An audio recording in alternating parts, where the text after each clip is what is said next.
Shalom saudara-saudara yang dikasih oleh Tuhan Yesus Kristus. Pada siang hari ini kita akan kembali mendengarkan sebuah renungan singkat. Sebelumnya mari kita berdoa terlebih dahulu. Mari kita meminta pimpinan dan penyertaan Roh Kudus. Ya Bapa, pada siang hari ini, pada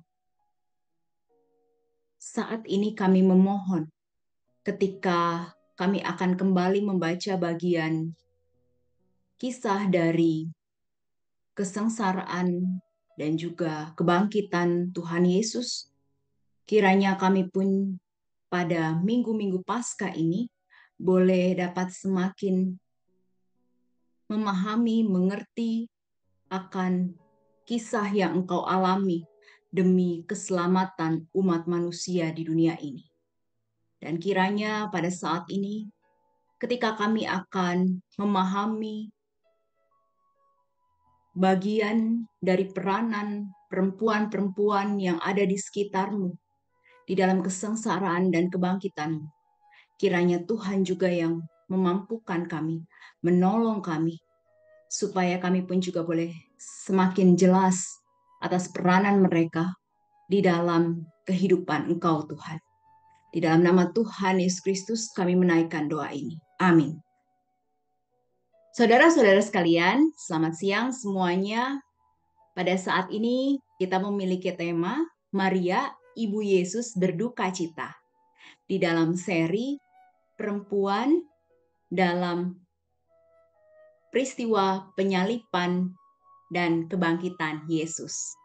Ya, saudara-saudara, bacaan kita pada saat ini dari Injil Yohanes pasal 19 ayat 26 sampai 27. Dikatakan, ketika Yesus melihat ibunya dan murid yang dikasihinya di sampingnya, berkatalah ia kepada ibunya, "Ibu, inilah anakmu." Kemudian katanya kepada muridnya, "Inilah ibumu." Dan sejak saat itu murid itu menerima dia di dalam rumahnya. Saudara-saudara, di dalam perjalanan kisah menjelang Yesus menderita, disalib, dan bangkit, peranan perempuan sangat minim. Bahkan di dalam perjamuan terakhir juga tidak diceritakan siapa yang menyiapkan perjamuan tersebut. Yang diceritakan hanya keberadaan Yesus dengan para muridnya, yang dimana kita ketahui semua muridnya adalah laki-laki. Dan di dalam bacaan kita pada saat ini, di Injil Yohanes, dikatakan tentang keberadaan Maria Ibu Yesus. Dan perihal Maria Ibu Yesus ini ternyata tidak disebutkan di dalam Injil yang lain. Tentu kita dapat mengerti mengapa demikian. Kemungkinan semua orang yang lain berdiri tidak sedekat Yohanes dan Maria terhadap salib Yesus, sehingga tidak dituliskan di dalam Injil yang lain. Dan tentunya hal ini juga dipengaruhi karena penulis Injil Yohanes adalah Yohanes sendiri sebagai murid yang dikasihi Yesus, yang saat itu berdiri dekat salib Yesus.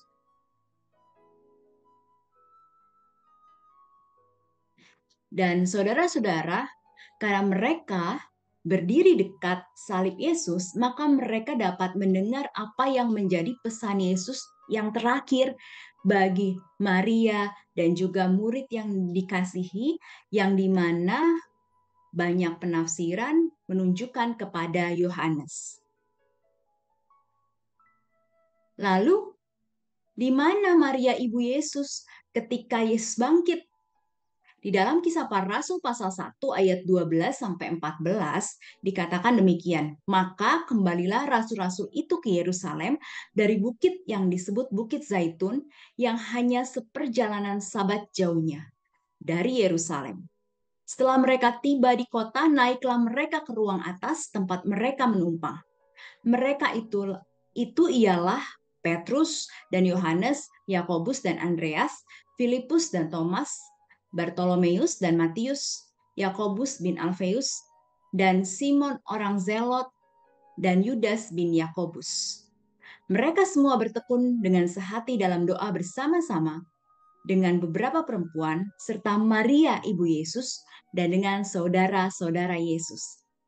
Ya, saudara-saudara, Maria ibu Yesus ada bersama dengan para murid Yesus ketika Yesus sudah tidak lagi bersama-sama dengan dia. Jadi kehidupan sehari-hari Maria ibu Yesus bersama-sama dengan orang-orang yang memang dipercaya oleh Yesus untuk ada di dekat Maria setelah ditinggalkan olehnya. Yesus telah menyiapkan orang untuk menemani Maria, ibunya yang saat itu sedang menghadapi situasi duka. Dan saudara-saudara, tentu hal ini juga berlaku bagi kita hingga saat ini.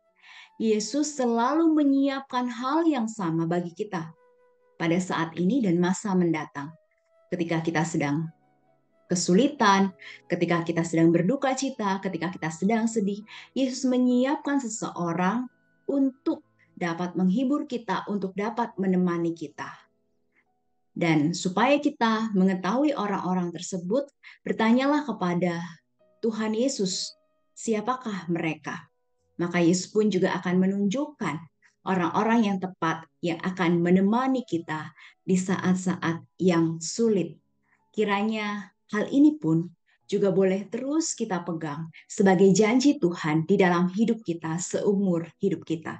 Di dalam nama Tuhan Yesus, firman ini boleh terus ada di dalam hati dan pikiran kita. Kiranya Tuhan Yesus memampukan kita untuk memahaminya dan juga menjalaninya. Amin.